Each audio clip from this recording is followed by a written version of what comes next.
this high school teacher who had humiliated me, and then I ran into them years later.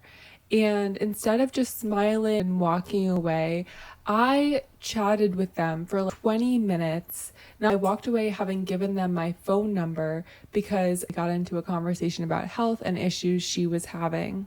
And I walked away with this huge knot in my stomach, knowing that I had betrayed myself. And I didn't know it at the time, but these knots were forming day in and day out. And these seemingly not too important interactions. I could have walked away, but instead I chatted. And it took me years to finally see that I was addicted to chasing approval, and I couldn't stop.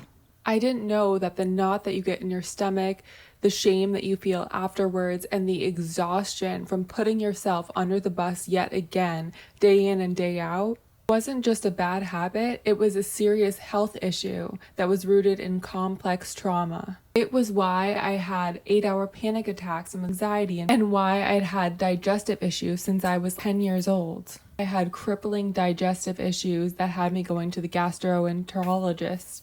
I had accidentally spent 20 minutes with this person who had been so awful to me, but now I can see in a state of self-confidence that I would never do that to myself again. I would never put myself in a place spending 20 minutes with someone, giving them my phone number to help them with their health issues, give them my time when they have been so bad to me. Now I know that these trauma responses can have real effects on our long-term health, on shortening our lifespan. They aren't just simple little small things that happen that are no big deal at all. Digestive issues for your whole life are no joke, and having a raised cortisol can reduce your lifespan. Science is very strong on this. I learned that low self-esteem correlates with depression, so it's no wonder that as I healed my low self-esteem, my depression completely went away.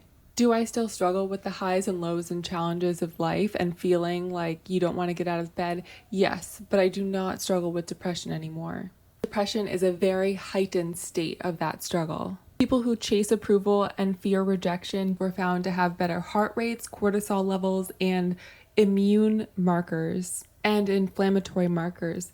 Hello, chronic debilitating autoimmune issues and getting blisters on my skin and all these unexplained food allergies. I could only eat sunflower seeds and eggs at one point in my life. I was allergic to all other foods. Research has found that relationships are a core to well-being, and people who don't chase approval but are assertive have improved relationships, which also improves lifespan.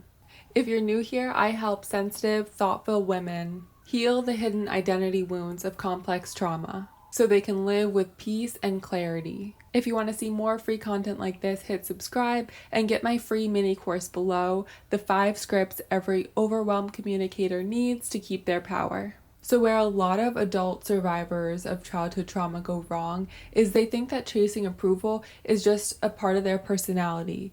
That person likes coffee, I like chasing approval. Well, I like coffee too, but you get my point.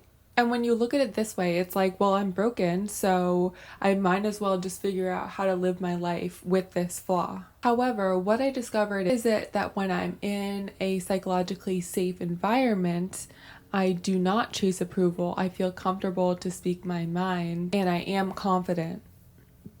That's when I saw more clearly that it's a trauma response.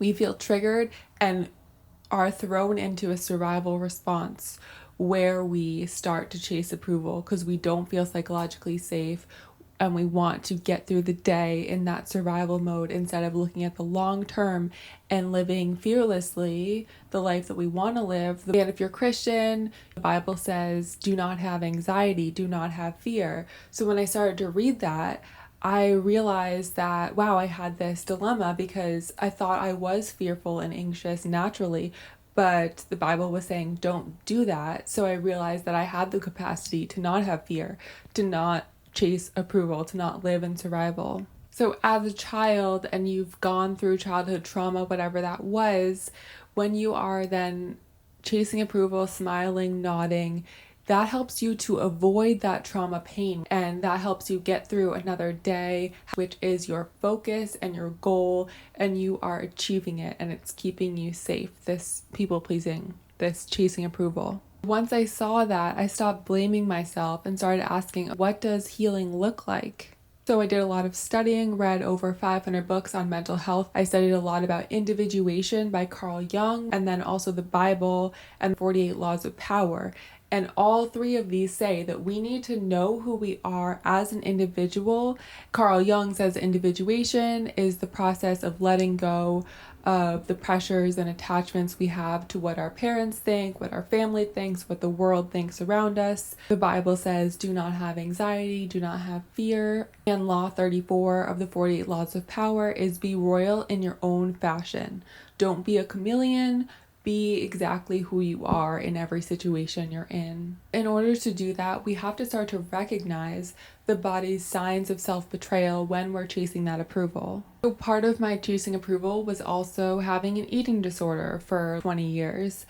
And trigger warning, every time I chose to not eat enough, I was chasing approval to be a certain weight. When I was approaching that teacher that I ran into, I was getting a normal response to be polite, say hello, and walk away, as a normal person would do. But then my survival instinct rose up in me. I wanted to chase her approval so that without a doubt I would get through the day. When our nervous system is calm and regulated, this is just a flow. We just feel our emotions. Oh, there's that person. Oh, hello. I feel this way and I go that way. This is really true boundaries. I think level 1 boundaries is saying, oh, I feel this way. Please don't speak to me that way.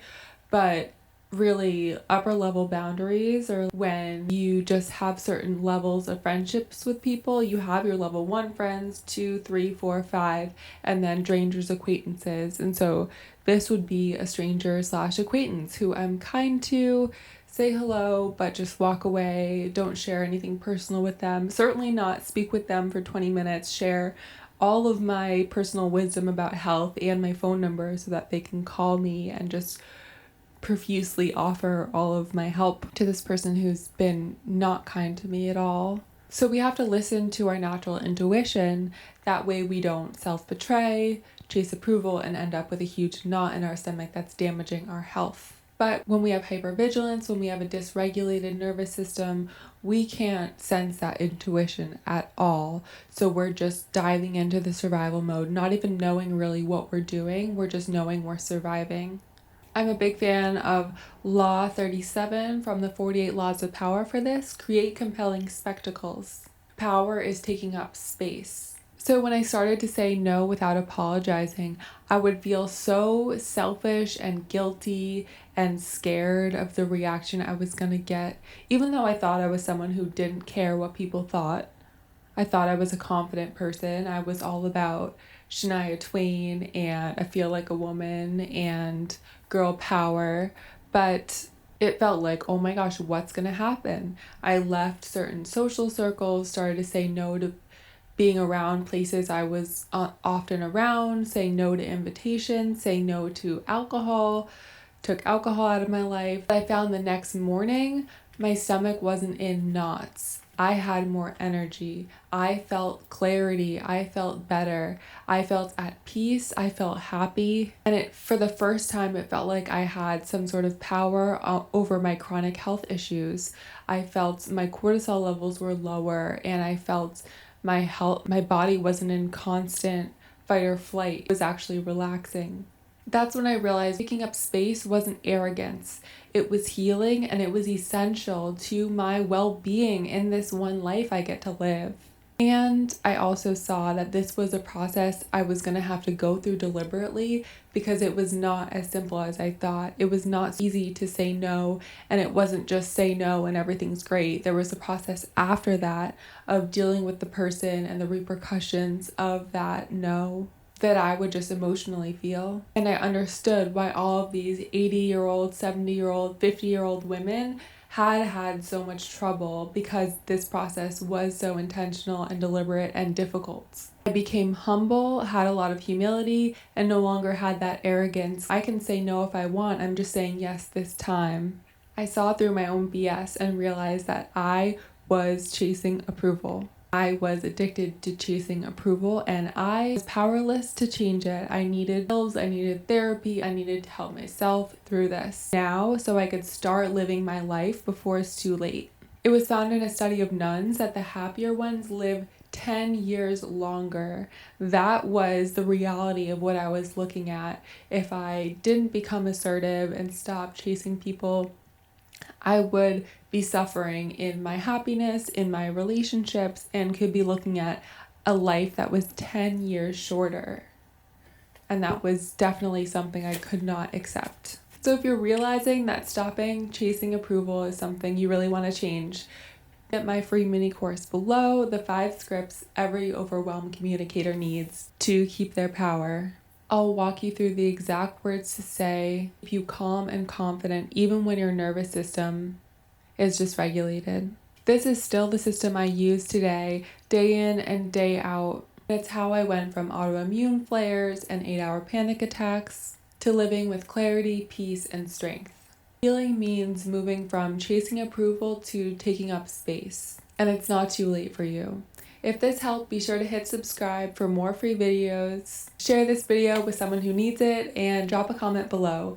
I'd love to know what you thought or if you have any recommendations for future videos. Thanks so much for watching. See you next time, guys.